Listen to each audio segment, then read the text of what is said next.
কোনো একটা মা একটা সন্তান 25 বছর বয়স হয়ে গেল, কিন্তু 25 বছরের মধ্যে একদিন মাকে মা বলে ডাক দিল না। আচ্ছা, এরকম আচার আচরণ যদি করে কোনো সন্তান, মার মনটা খুশি থাকবে না দুঃখ থাকবে? আচ্ছা, আজকের মাহফিল থেকে বিদায় হয়ে মায়ের ঘরের দরজাটাই দাঁড়ায় যদি ডাক শুরু করে রাত্র 3টা বাজে, মা মা মা মা গো দরজাটা খোলো না গো মা। 25 বছর পরে যদি সন্তানের ডাক মায়ে শোনে, মা খুশি হবে না বেজার হবে? মা দেখবেন পাগল বেশে দরজা খুলবে, কে আমার কলিজার টুকরা সন্তান 25 বছর পরে আমার মা কইলো, দেখি তো দরজাটা খুলে দেখে কলিজার টুকরা নয়নের মণি সন্তান দাঁড়ায়া চোখের পানি ছেড়ে ছেড়ে বলছে, মা মা মা গো মা। মা বলুন তো খুশি না বেজার? মা দেখবেন আশপাশি ঘরের মহিলাদেরকে জাগাবেন, চাচি আম্মা ঘুমিয়েছেন, খালাম্মা ঘুমিয়েছেন, উঠেন না, একটা মজার খবর শোনেন। কি খবর? আমার পোলায় 25 বছর পরে আজকে আমার মা কইয়া ডাকছে। কি কমু খালাম্মা, এই ডাকটা শোনার সাথে সাথে আমি মায়ের 25 বছরের দুঃখ দূর হয়ে গেছে। আমার আল্লাহ বলেন, আরে দুনিয়ার মানুষ, মায়ের মতো একটা দরদি যদি 25 বছরের দুঃখ এক ডাকে দূর করে দিতে পারে রে, মায়ের চাইতে কোটি কোটি গুণ দয়া বেশি আমি আল্লাহ। আজকের মাহফিলে বসে যারা আমাকে আল্লাহ আল্লাহ বলে ডাক দিয়েছে রে ফেরেশতারা, আমি আল্লাহর বড় মায়া হয়, বড় দয়া হয়, তোরা সাক্ষী হয়ে যা। এই মাহফিলে বসে যারা আমাকে আল্লাহ বলে ডাক দিয়েছে, 25 বছর বুঝি না, 30 বুঝি না, 90 100 বুঝি না, যাই যাই বয়সের হোক না কেন, আমাকে যারা আল্লাহ আল্লাহ বলে ডাক দিয়েছে, এই ডাকের বিনিময় আমি আল্লাহ তাদের জীবনের গুনাহ ক্ষমা করে দিলাম। বলুন, এইভাবে ক্ষমা দেওয়ার ক্ষমতা আমার আল্লাহর আছে কিনা? সমস্যা হলো ফেরেশতারা কই খোদা গো, আদম থেকে শুরু করে ঈসা নবী পর্যন্ত সকল নবী রাসূলের উম্মতের খবর আমরা জানি, কিন্তু এত সহজে তো কাউরে মাপ দাও নাই। কালিমা বেহেশতের, এখন আমরা টিকিট কাটছি বেহেশতে যাব। আচ্ছা বলুন, এখন কি বেহেশতে যাওয়ার দায়িত্ব কি আমরার নাকি নবীজির? বেহেশতে যাওয়ার টিকিট কাটাইছে কে? নবী নিজে বলছে, মান ক্বালা লা ইলাহা ইল্লাল্লাহু ফাদাখালাল জান্নাহ। দ্বিতীয় নম্বরে নবী বলেছে, আসসালাতু মিফতাহুল জান্নাহ, নামাজ বেহেশতের, নামাজ বেহেশতের চাবি। কালিমাটা হইল বেহেশতের টিকিট, আর চাবি হইল নামাজ। আচ্ছা, টিকিট পাইলেন, চাবি নাই, ঘরে ঢুকতে পারবেন? চাবি লন, টিকিট লন। এখন টিকিট পাইলেন, চাবিও পাইলেন, জাত কই লন নবীরে জিগাই, কারণ হাদিস শরীফের কথা তো নবী বলছে, নবীর লন জিগাই, নবী গো টিকিট পাইলাম আপনার কথায়, চাবি পাইলাম আপনার কথায়, জান্নাত কই? নবী বলবে, জান্নাত তোমার মায়ের পায়ের নিচে। বলুন, কার পায়ের নিচে? আর জোরে বলতে হবে। জান্নাতটা কাছে হইল না দূরে হইল? নামাজ ঠিক আছে, রোজা আছে, হজ আছে, নবীর ভালোবাসা আছে, মসজিদ বানাইছেন, মাদ্রাসা বানাইছেন, মুফতি সাহেব, মুহাদ্দিস সাহেব, মুফাসসির সাহেব, মুরব্বি সাহেব হইছেন, মাথায় টুপি, মুখে দাড়ি, মাথায় পাগড়ি, পরনে জামা, সব ঠিক আছে, কিন্তু মায়ের সাথে একটু বেঈমানি করেছেন। বলুন, জান্নাত পাইবেন? একটু বেঈমানি কার সাথে করছেন? সব ঠিক, মায়ের সাথে বেঈমানি, সব শেষ। আরে মা বাবার কথা মতো যে জন চলে না, বলুন, মা বাবার কথা মতো যে জন চলে না, আল্লাহ নবীজির দয়া তারা পাবি না। হায়রে আল্লাহ নবীজির দয়া। মা বাবাকে দুঃখ দিলে নামাজ রোজা যাইবি ফলে, মা বাবাকে দুঃখ দিলে নামাজ রোজা যাইবি ফলে, মার কলিজায় আঘাত দিলে খোদা সহে না, মার কলিজায় আঘাত দিলে খোদা সহে না, আল্লাহ নবীজির দয়া তারা পাবি না। হায়রে আল্লাহ নবীজির দয়া তারা পাবি না। সব ঠিক আছে, মার সাথে বেঈমানি, এখন কি হলো? সব নামাজের নামাজ, হাজির হজ। এক হাজি সাহেবের জীবনী খুলে দেখি উনি 39 বার হজ করছে। 40 বারের মাথায় আরাফাতের ময়দানে খুশির কান্না কাঁদতেছে, হাই হাই আমার কি ভাগ্য, 40 বার হজ করতে পারলাম। গায়েবী আওয়াজ হচ্ছে, হাজি 40 বার কেন রে? 40,000 বার যদি হায়াত পাইয়া হজ করো তোমার হজ কবুল হবে না। হাজি বলেন, এ কি আশ্চর্য, কেন আমার হজ কবুল হবে না?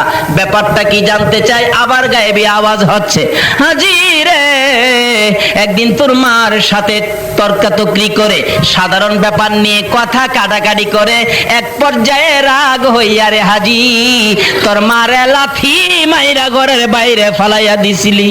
তোর মা গলা কাটা মুরগির মতো লাফাইয়া লাফাইয়া কলিজাটা ফাটাইয়া দুনিয়া থেকে বিদায় হয়েছিল। বিদায় মুহূর্তে আমি আল্লাহর কাছে একটা বিচারের দরখাস্ত করেছে, হাজি রে লাথি দিয়া মার কলিজা ফাটাইছো 40 বার কেন? 40,000 বার হজ করলেও একটা হজ কবুল হবে না। কারণ নবী বলেছে তোমার মা বাবার চেহারার দিকে মায়ার নজরে তাকাও, তাহলে একবার তাকাইলে একটা কবুল 60টা উমরা হজের সওয়াব দেওয়া হবে। এক সাহাবী বলেন, ইয়া রাসূলুল্লাহ আমি যদি বারে বারে তাকাই? রাসূল বলেন, তুমি যদি 100 বার তাকাও একদিনের মধ্যে মায়ার নজরে মার দিকে বাবার দিকে, তাহলে 100 কবুল হজের সওয়াব তোমাকে দেওয়া হবে। এই মারে কষ্ট দিয়া মক্কা মদিনা গেলে কোনো লাভ হবে? রাসূল বলছে তোমার হজ তো তোমার ঘরে, তোমার হজ তোমার এই মার কষ্ট না দিয়া মাকে খুশি করে যদি কেউ হজ করতে যান আপনার ভাগ্য ভালো হবে। একজন হাজী সাহেব 400 জাহান্নামীকে সাফায়াত করে জান্নাতে নেওয়ার অনুমতি পাবে। কিন্তু মারে কষ্ট দিয়া না দিয়া? এখনকার যুগে ছেলেরা মারে কষ্ট দেয় কিনা বলুন তো? মার কথা শুনে না, মারে কষ্ট দেয়। বাস্তব ঘটনা, আমাদের এলাকার এক ঘটনা ঘটছিল। মা বাড়ির কাছে বিয়ে করাইলেন ছেলেকে।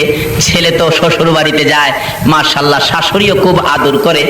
ঢাকা চাকরি করে তো 7 দিনের ছুটি নিয়ে আসছে, নতুন জামাই তো 7 দিন থাইকা সকালবেলা ফার্স্টই বাস ঢাকা চলে যাবে। কিন্তু মা তো সকাল থেকে অপেক্ষায়, আমার ছেলে আইসা আমার কাছ থেকে বিদায় নিয়ে যাবে, আমি মায়ের পায়ে সালাম করবে। কিন্তু সকালবেলা মা অপেক্ষায়, ছেলে আর মার দিকে লক্ষ্য নাই। শাশুড়ির কাছ থেকে বিদায় নিয়ে ঢাকা চলে গেছে। যাওয়ার পথে শীতের রাত্র ছিল, কুয়াশার মধ্যে রাস্তার মধ্যে বাড়ির থেকে 30 কিলোমিটার দূরে যাওয়ার পরেই ট্রাকের সাথে বাস মুখামুখি সংঘর্ষ, 7 জন লোক মারা গেল, তার মধ্যে এই ছেলেটাও মারা গেছে। আচ্ছা বলুন তো, রাস্তাঘাটে কোনো বিপদ যদি সন্তানের হয় আগে খবরটা কে পায়? আরো আস্তে কোন কে পায়? মা ফজরের নামাজ পড়ে বিছানায় বসে বসে কান্দে, কলিজা মানে না, কেন জানি কলিজায় আগুন। একটু পরে ঘর থেকে বাহির হইয়া রাস্তায় দাঁড়ায় কান্দে। পাড়া প্রতিবেশী মহিলারা প্রশ্ন করে, মা হইয়া এইভাবে কেন কাঁদতেছেন? জবাব দেন, মা দুঃখিনী। আরে মহিলারা, পাড়া প্রতিবেশী না, কেন জানি আমি মার কলিজায় আগুন জ্বলতেছে। 30 কিলোমিটার দূরের খবর, মার কাছে আইছে কিনা? মা রান্না করে যায় না, রান্নাও করে না, কোনো কাজ করতে পারতেছে না। নাস্তার সময় পার হয়ে যায়, নাস্তাও মা খায় না, খালি কান্দে। মহিলারা জিজ্ঞেস করলে জবাব দেন, কেন জানি রে আমার কলিজায় আগুন জ্বলছে। একটু পরে অ্যাক্সিডেন্টের লাশগুলি টাইনা টাইনা বাহির করে। লোকটার পকেটে ভিজিটিং কার্ড ছিল, কার্ডের মধ্যে ঠিকানা পাইয়া লোকেরা টাকা উঠাইয়া কাইটা দিয়া প্যাকেট করে 200 টাকা ভ্যান গাড়ি ভাড়া করে উঠাইয়া দিয়ে লাল নিশান লাগাইয়া ভ্যান গাড়ি যাইতেছে লাশ লইয়া। বাড়ির কাছাকাছি যাওয়ার পর প্রশ্ন করলেন, মাই সাহেব দাঁড়ান, দেখেন তো ঠিকানাটা চিনেননি? মন্নান লোকের নাম, বাড়িটা কোথায়? ওই লোকটা বলেন কি হয়েছে? অ্যাক্সিডেন্টে মারা গেছে। লোকটা বলতেছে, ও ভ্যান গাড়ি ড্রাইভার, ওই যে দেখো মোড়ের মধ্যে দাঁড়ায়া মহিলাটা কাঁদতেছে, এই মহিলাটা মন্নানের মা লাগে। ভ্যান গাড়ি ড্রাইভার চোখের পানি ছেড়ে ছেড়ে কান্দে আর ডাকে, মন্নান রে তোর মা কেন রে রাস্তায় দাঁড়ায়া কান্দে। বলুন তো 30 কিলোমিটার দূরের খবর মার কাছে আসছে কিনা? এই মারে কষ্ট দিও না, আমার নবীর শাফায়াত নসিব হবে না। দুঃখিনী মা রাস্তায় দাঁড়াইয়া কান্দে। ভ্যান গাড়িওয়ালা ওই মায়ের পাশে যাইয়া ডাকতেছে, আপনি কেন কান্দেন? আপনার ছেলের নাম কি? মন্নান। হ। ভ্যানগাড়িওয়ালা চোখের পানি ছেড়ে দিলেন। মন্নানের মা আর কেঁদো না, এই যে তোমার মন্নান কাইত্তার প্যাকেটের মধ্যে অ্যাক্সিডেন্টে তোমার মন্নান মারা গেছে। সঙ্গে সঙ্গে মা বেহুশ হইয়া জ্ঞান হারা হইয়া চিত হয়ে জমিনে পড়ে গলা কাটা মুরগির মতো নাচতেছে। বেহুশ হয়ে যায়, জ্ঞান ফিরতেছে না। লোকেরা লাশটা নামাইয়া খুইলা দেখে মাথার মস্তক একবারে বাহির হইয়া সারা শরীর রক্তে লাল লাল হইয়াছে, জিহ্বাটা বাহির হইয়ে পড়ে আছে। মা বেহুশ হইয়া পড়ে আছে। মন্নানের খবর শুনে মাথায় পানি দিচ্ছে। কিছুক্ষণ পর মার জ্ঞান যখন ফিরে গেছে, মা একটা চিৎকার মেরে ডাকে, ও আমার পাড়া প্রতিবেশীরা, ও আমার লোকেরা, আমার একটু জায়গা দে, আমি আমার মন্নানকে মন ভরে দেখবো। লোকেরা যখন সরে গেলেন, দূরে দূরে সরে গিয়ে রাস্তা করে দিলেন। দুঃখিনী মা দৌড়াইয়া যাইয়া মন্নানের দিকে তাকাইয়া দেখে রে রক্তে লাল হয়ে আছে, জিহ্বাটা বাহির করে দিছে। দুঃখিনী মা মৃত সন্তান আনজায়া ধরে বুকের মধ্যে লাগাইয়া দুই গালের মধ্যে চুমাইয়া চুমাইয়া মা দরদি মন্নানের জিহ্বাটার মধ্যে চুমাইতেছে। বাবা মন্নান রে, কেন আমি মায়ের দোয়া নিয়ে গেলি না? আজকে তুই বিদায় হয়ে গেলি, আমারে কি মা বলে আর ডাকবি না? আমি মা কার ডাক শুনে কলিজার আগুন নিভাবো। মরা ছেলে বুকে লইয়া, মৃত ছেলে বুকে লইয়া মা কান্দে। শাশুড়ি দূরে দাঁড়াইয়া নাকে কাপড় দিয়া রাখছে। যেই মা মৃত ছেলে বুকে লইয়া কান্দে গো, এই মার কলিজায় যারা আঘাত দিয়েছ, নামাজ রোজা হজ যাকাত মক্কা মদিনার ইমাম হইয়াও আল্লাহর জান্নাতে জায়গা হবে না। আমার আল্লাহ বলেছে নবীর কথা মানো। নবী বলেছে কালিমাটা বেহেশতের টিকেট, নামাজ বেহেশতের চাবি। উম্মতের রে টিকেট লইয়া চাবি লইয়া কই যাবি? যারে তোর মার পায়ের নিচে যা, তোর মায়ের পায়ের নিচে তোর জান্নাত। আল্লাহ বলেছে নবীর কথা মানার জন্য। নবী বলেছে মায়ের পায়ের নিচে জান্নাত। বলুন কার পায়ের নিচে? এই মায়ের খেদমত করা দরকার আছে কিনা? এই মাকে কষ্ট দিলে নবীরে পাবেন?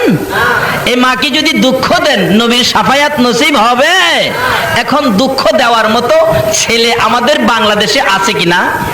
শেষ একটি ঘটনা বলেই আমি দোয়া করে দিব। একটা ছেলে হলো, মা মাত্র একটা ছেলে।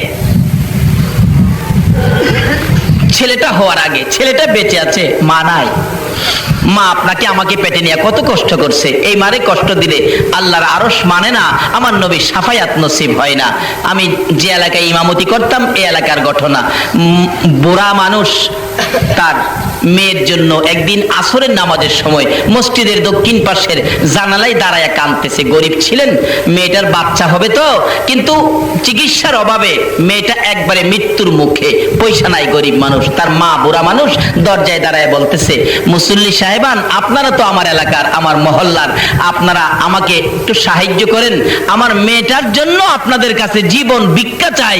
আমার মেয়েটা মারা যাবে ডেলিভারিতে, একটু সাহায্য আপনারা আমাকে করেন।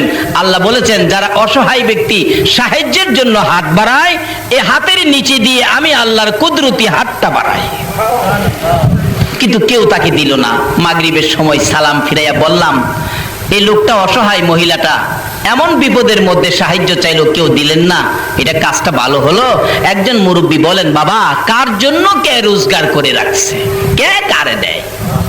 আমি বললাম ঠিক আছে, দেখি আমি ইমাম সাহেব, আমি মহল্লায় বাহির হব, দেখি আমারেনি কেউ দেয়, আমার সাথে কেউ যাবেন?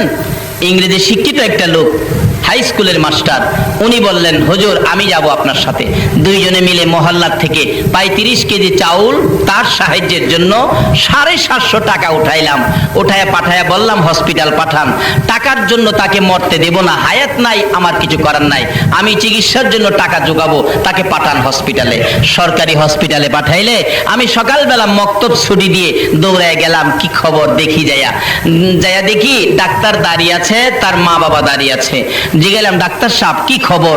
ডাক্তার বলেন, দেখেন যে অবস্থা রোগী পাঠাইছেন একবারে শেষ মুহূর্ত, এখন তো কিছু করা যাবে না, বাঁচানো সম্ভব হবে না।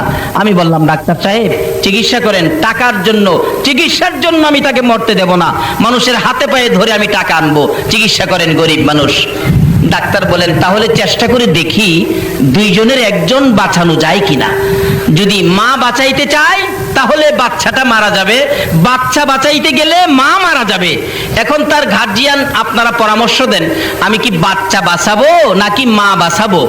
ওই মহিলাটার মা বাবা বলতেছেন, ডাক্তার সাহেব, আস্তে করে বলে, ডাক্তার সাহেব আমার মেয়েটাকে বাঁচাইয়া দেন, অর্থাৎ মা বাঁচান, বাচ্চা মেরে ফেলেন। এমন সময় দেখি ওই বেহুশ মহিলাটা, জ্ঞান নাই, জ্ঞানটা ফিরলো, চোখ দুইটা খুলে চাইলো, চোখগুলি লাল, জর্জর করে চোখের পানি পড়ছে। ডাকতেছে, ডাক্তারের দিকে ইশারা করে, ডাক্তার সাহেব মায়ের কথা শুইনেন না, বাবার কথা শুইনেন না, 10 মাস 10 দিন কষ্ট করেছি আমি, ডাক্তার গো, দুইজনের একজন যদি মারতে হয় আমার সন্তান মাইরো না। ডাক্তার, তুমিও তো একটা মায়ের ঘর থেকে হয়েছো, তোমার মা তোমাকে প্রসবের সময় কত কষ্ট করেছে, ওই সময় তোমাকে যদি মেরে ফেলতো তুমি কি ডাক্তার হইতে পারতা? না। তোমার দুইটা পায়ে ধরি, দুইজনের একজন যদি মারতে হয় আমি মার জীবন শেষ করে দে, আমার পেটের সন্তান বাঁচাইয়া দে। আমার নবী বলেন, উম্মতরা রে, যেই মা নিজের জীবন দিয়ে তোমার জীবন বাঁচাইতে চাই, এই মায়ের পায়ের নিচে তোমার জান্নাত। মসজিদে নয়, মাদ্রাসায় নয়, মক্কা নয়, মদিনায় নয়, এ মায়ের পায়ের নিচে তোমার জান্নাত। নবীর কথা, এ নবীর কথা মানার জন্য কে বলছে? আল্লাহ। বলতেছিলাম শেষ কথা, দোয়া হয়ে যাবে, বাস্তব ঘটনা। এবার মহিলাটা বলতেছে, ডাক্তার আমাকে মেরে ফেলেন, আমার বাচ্চাটা বাঁচাইয়া দেন, আমি মা বেঁচে থাকবো, বাচ্চা মৃত হবে, আমি মা সইতে পারবো না। ডাক্তার বলেন, এত যখন আসার চেষ্টা করে দেখি 2 জন বাঁচানো যায় কিনা। দরজা বন্ধ করে দিয়ে চিকিৎসা শুরু হলো। একটু পরে শোনা যায় ওয়া ওয়া করে কান্দে। আমরা খুশি, বাচ্চা বুঝি হয়েছে, কিন্তু ডাক্তার সাহেব দরজা খুলে বেরিয়ে গেলেন, 2টা চোখের পানি জর্জর করে ছেড়ে দিয়ে বলেন, বাচ্চা হয়েছে ছেলে, ছেলের অবস্থা ভালো, কিন্তু মা বাঁচবে না। মহিলাটা কান্দে, তার বাবাও কান্দে, সবাই কান্দে, মেয়েটা মারা যাবে। আমি দরজার ভিতরে যাইয়া দেখি বাচ্চাটা, কি সুন্দর বাচ্চাটা, ওয়া ওয়া করে কাঁদতেছে। দক্ষিণী মা মাথাটা পর্যন্ত উঠাইতে পারে না, বাচ্চার দিকে তাকাইয়া 2টা চোখের পানি ছাড়তেছে। মার দিকে তাকাই ইশারা করে, কথা আর বলতে পারতেছে না। মাকে বুঝাইতে চাই, মা গো তোমরা আমার বাবারে কোলে লও না, তোমরা যদি কেউ কোলে না লাও, দাও না আমার বাবারে আমার বুকে উঠাইয়া দাও না, কিন্তু বুঝাইতে পারে না। অবশেষে দেখি দুঃখিনী মা নিজের বাচ্চা নিজে কোলে নিতে চাইতেছে, 2টা হাত বাচ্চার দিকে বাড়াইতে চায়, বাড়াইতে পারে না, শক্তি নাই, একবারে শেষ মুহূর্ত। বাচ্চার দিকে তাকাইয়া 2টা হাত সামনের দিকে ধাক্কাইতেছে, ধাক্কাইতে ধাক্কাইতে হাত 2টা বাচ্চাটার কাছাকাছি, আর অল্প যদি সামনে বাড়াইতে পারতো, মা জীবনের শেষবারের মতো বাচ্চা কোলে নিতে পারতো। বাচ্চাটার কাছাকাছি হাত 2টা যাইতে পারে না। বাচ্চাটার দিকে তাকাইয়া তাকাইয়া চোখের পানি ছেড়ে ছেড়ে মা বিদায় হইয়া যায়। আমার নবী বলেন, উম্মতরা রে, যেই মা মৃত্যুর মুখে তোমার বাচ্চার মতো সন্তান কোলে নিতে চায়, এই মার কলিজায় আঘাত দিও না, আমি নবীর শাফায়াত নসিব হবে না। আসুন, আমার আল্লাহ বলেছে তোমরা আমার নবীর কথা মানো। নবী এই কথাগুলো আমাদের জন্য ওয়াজ করে গেছেন। আসুন, নামাজ বেহেশতের চাবি, কালিমা বেহেশতের টিকিট, মায়ের পায়ের নিচে বেহেশ। এর মধ্যে আরেকটা ওয়াজ কোরআন শরীফে আমার আল্লাহ করেছেন, ওয়াসাইনাল ইনসানা বিওয়ালিদাইহি ইহসানা। আল্লাহ এই ওয়াজটুকুন কোরআন শরীফে করেছেন মা বাবা ব্যাপারে। আবার নবীজি এই প্রসঙ্গে ওয়াজ করেছেন। কি ওয়াজ করেছেন? তোমাদের মায়ের পায়ের নিচে তোমাদের কি, মাশাআল্লাহ, জানেন দেখা যায়, কিন্তু জানলে কি হবে? এখন তো মানে না বিদায় আমাদের মধ্যে অশান্তি। না মানে ওলিরে, না মানে নবীজিকে, না মানে মা বাবাকে। তুমি কবুল করে লও গো আল্লাহ।